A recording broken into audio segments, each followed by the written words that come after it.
Also, new tonight, at least one worker at an Amazon fulfillment center in Jacksonville has tested positive for the coronavirus. Amazon saying that worker had been at the warehouse on Pecan Park Road, but not since last Wednesday.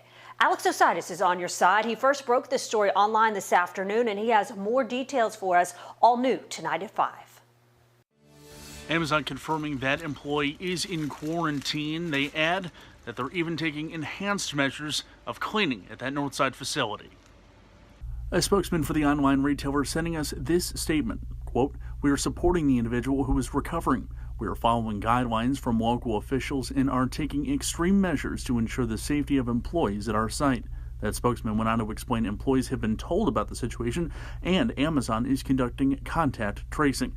Adding, quote, "We will alert any associate who has had close contact with this person in our building and will ask them not to return to the site and to self-quarantine for 14 days.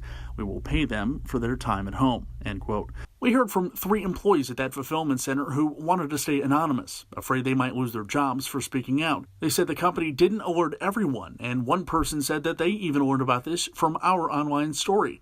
Those same employees told us they feel like the company could have done more. Amazon says it's enhancing their cleaning and emphasizing social distancing. That said, the fulfillment center will remain open, and it's not expected this will have any impact on customer orders. Another question is about your packages. And from the World Health Organization, they say that it's a low risk of catching the virus from any sort of packages. Reporting, Alex Ositis, First Coast News, on your side.